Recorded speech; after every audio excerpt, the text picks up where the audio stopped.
Bonjour.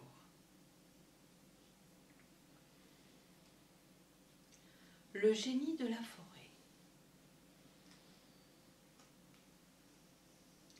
L'histoire se passe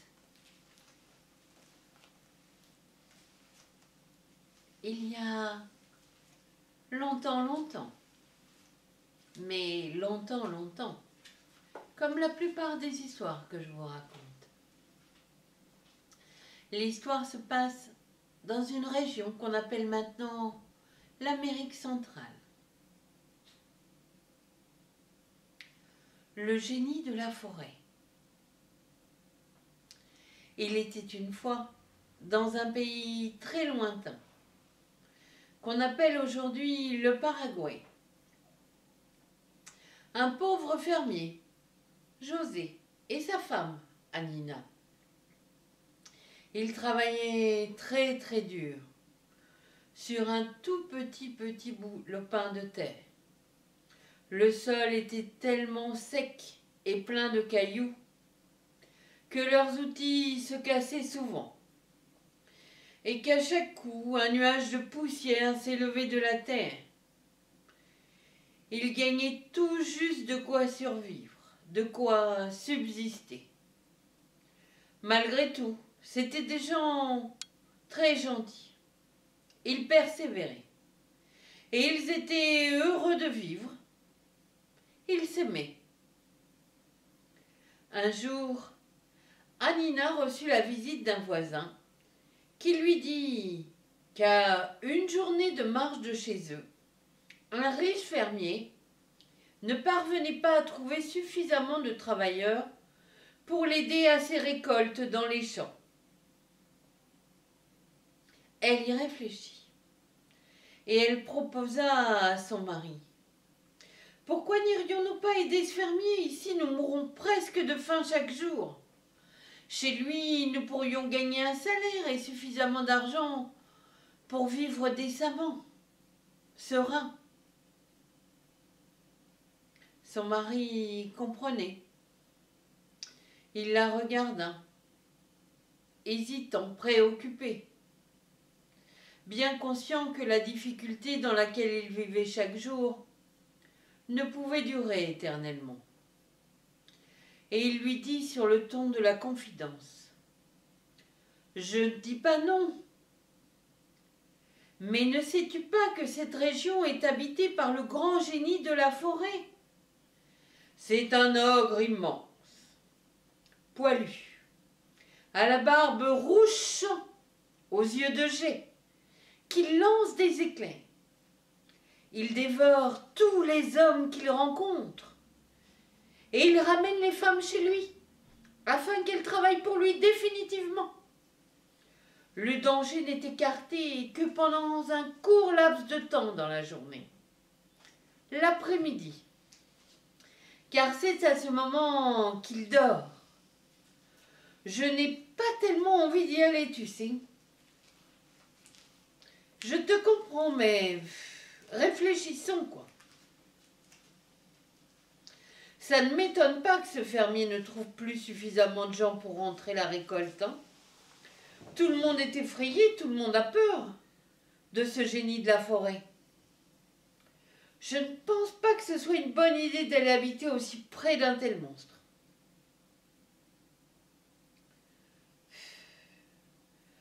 « Moi, je n'ai pas peur, hein, dit Anina, hein, en riant. Hein. Je resterai à l'intérieur et je n'irai faire les courses que l'après-midi, quoi. Je t'en prie, allons-y, quoi. Je pense que c'est la meilleure chose qui puisse nous arriver. Ici, la situation est beaucoup trop difficile. Je préfère que nous devenions des migrants, que nous changions d'endroit. » Fatigué d'entendre sa femme lui dire tous les bénéfices qu'il pourrait tirer de leur nouvelle situation, José finit par accepter. Ils emballèrent leurs maigres affaires, qui ne pesaient rien, et ils quittèrent leur misérable chaumière dans l'espoir et dans la quête d'une vie meilleure. Après un jour entier de marche, ils arrivèrent chez le riche fermier. Celui-ci possédait une magnifique ferme, située loin de la forêt du génie. En outre, de nombreux hommes faisaient des rondes afin d'empêcher le génie d'approcher et d'entrer dans la propriété. On donna immédiatement du travail à José, dans les champs, et le fermier leur indiqua une maisonnette à l'orée de la forêt où ils pourraient habiter. « Vous pourrez vivre ici en toute tranquillité, dit le fermier à Nina. Veille toutefois à rester à l'intérieur. Ne sors que l'après-midi, car c'est le moment où le génie de la forêt se repose.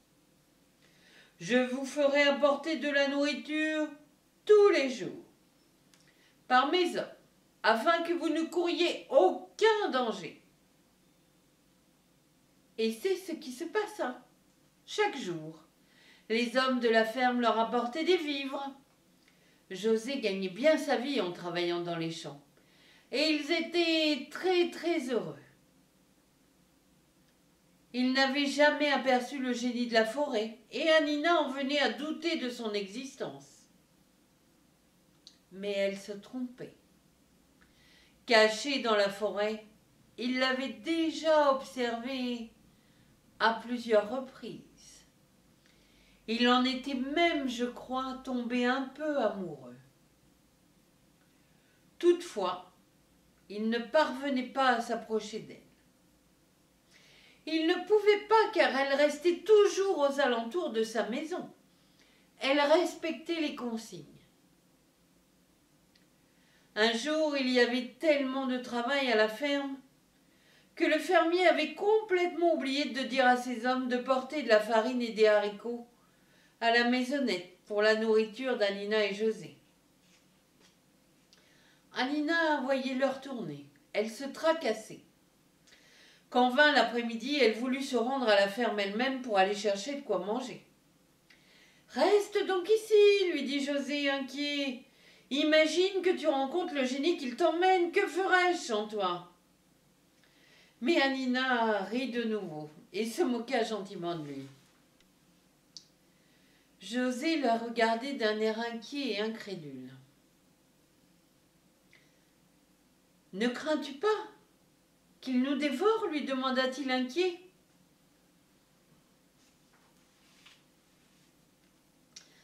« C'est l'après-midi, lui répondit-elle. Le génie est en train de dormir. Il n'y a aucun danger. Je rentrerai bien avant la nuit tombée. Ne t'inquiète pas, à tout à l'heure, mon chéri. » Elle prit son grand panier et partit. Elle suivit gaiement le long chemin qui menait à la grande ferme. Le fermier sursauta d'un coup dès qu'il la vit arriver. « Ne m'en veux pas, dit-il à Nina. Il y avait tellement de travail, je vais te donner le repas tout de suite. Mais tu ferais peut-être bien de dormir chez nous, car si tu pars maintenant, tu ne seras de retour chez toi que le soir tombé. Je ne te sens pas en sécurité. Pense au génie de la forêt, petite, et reste là. » Mais Anina ne voulut pas passer la nuit chez le fermier. Elle avait peur que José s'inquiète d'abord. Et puis, ce génie, elle ne l'avait jamais vu, alors... Elle prit rapidement le chemin du retour. Soucieuse quand même, elle regardait parfois le soleil qui descendait à l'horizon. Alors qu'elle était presque arrivée, le génie de la forêt surgit de derrière un gros arbre et l'attrapa. Anina résista de toutes ses forces, mais ce fut peine perdue. Le génie l'emmena dans sa cabane au fin fond de la forêt. Là, Anina dut lui faire la lessive, la cuisine, le ménage. Elle n'arrêtait pas. Elle était devenue son esclave. Elle n'était plus libre, prisonnière. José était déjà rentré de son travail et attendait avec inquiétude le retour de sa femme. La nuit tombée, il partit à sa recherche. Près de l'orée de la forêt, il découvrit son panier à provisions rempli de vivres. Il eut très peur et le comprit, car il était désormais sûr qu'Anina avait été enlevée par le génie de la forêt. Tristement, il ramassa le panier et retourna chez eux. Il faisait bien trop noir pour partir à la recherche d'Anina. Sur le chemin de retour, il se lamentait. Il rencontra un vieux mendiant qui marchait à l'aide d'un bâton. Il lui demanda l'aumône d'un peu de nourriture. « Je n'ai rien sur moi, répondit José gentiment. Mais accompagnez-moi, de toute façon, je suis trop désespéré pour rester seul. Je vous préparerai quelque chose à manger. » Pendant que le vieux mendiant se restaurait, José lui raconta ses mésaventures.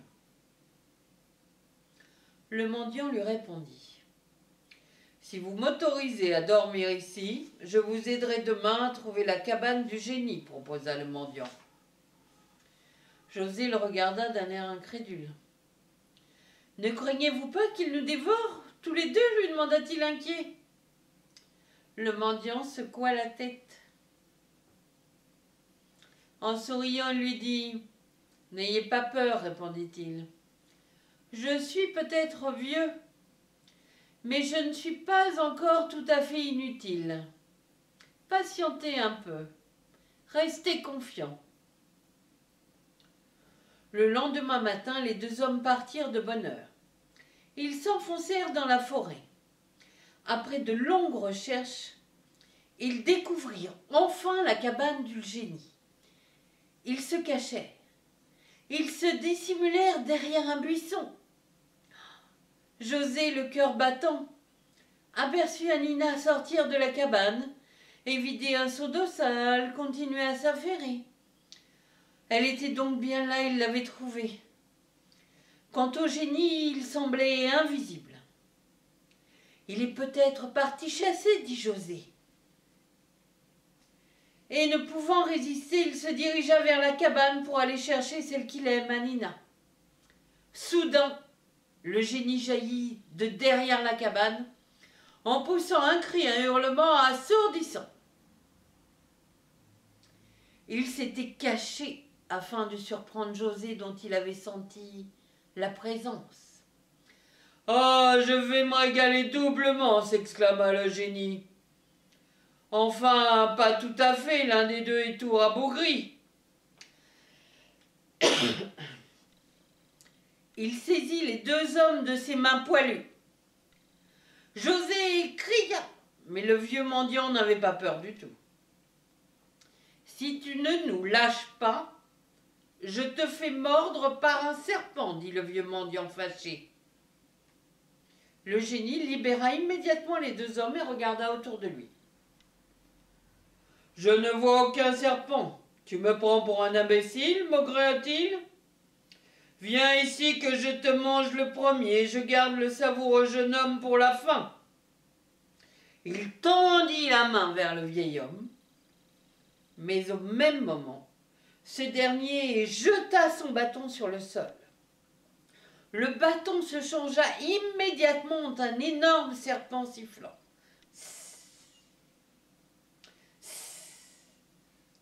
Le génie eut très peur et n'osa plus bouger, car rien ne lui faisait plus peur que les serpents. Il mit ses grandes mains devant ses yeux. À présent, il ressemblait plus à un enfant effrayé qu'à un redoutable génie de la forêt. « Éloigne ce serpent, éloigne cet affreux serpent !» s'écria-t-il épouvanté. « Je ne le ferai que si tu promets de partir d'ici, » répondit le vieux mendiant. « Tu dois partir au-delà des montagnes et ne plus jamais revenir. Si tu le promets, si tu tiens ta parole, je changerai à nouveau le serpent en bâton. »« D'accord, c'est promis, je partirai de suite, » répondit le génie de la forêt d'une voix tremblante. Le vieux mendiant sourit. « N'oublie pas, » le prévint-il. « Si par malheur tu osais revenir importuner ces pauvres gens, je t'enverrai 10, 100, 1000 serpents. Le vieil homme prit le serpent par la queue et celui-ci se changea immédiatement de nouveau en bâton. Le génie fit rapidement son baluchon tout en pleurnichant effrayé toujours. De temps en temps, il jetait un coup d'œil effrayé derrière lui au vieux mendiant, mais celui-ci se contentait de l'observer calmement, serein. Un peu plus tard, le génie partit en direction des hautes montagnes que lui avait indiquées le vieil homme. Contente et soulagée, Anina tomba dans les bras de son mari, en sanglots. Sans attendre, le mendiant mit le feu à la cabane du génie. En se disant « S'il se retourne et voit la fumée, il saura qu'il n'a plus de maison ici et qu'il ne peut donc plus dormir ici, expliqua-t-il. Heureux, José embrassa sa femme, l'enlaça. Ils rentrèrent chez eux l'un contre l'autre, heureux. Le vieil homme, le mendiant, resta encore quelques jours chez eux. Mais un beau matin, il partit sans raison. Il reprit sa route. Et nul ne le revit jamais. José et Anina coulèrent des jours heureux. Depuis le départ du génie, de plus en plus de gens venaient travailler dans cette région du pays. On construisit plus de fermes, des magasins, des écoles.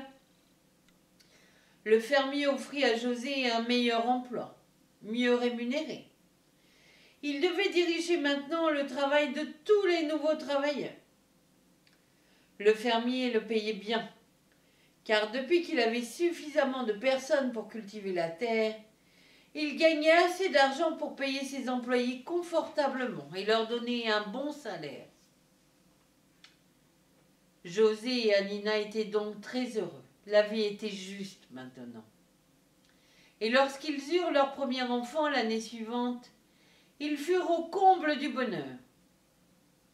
Ils vécurent longtemps, heureux, à l'orée de la forêt. Merci.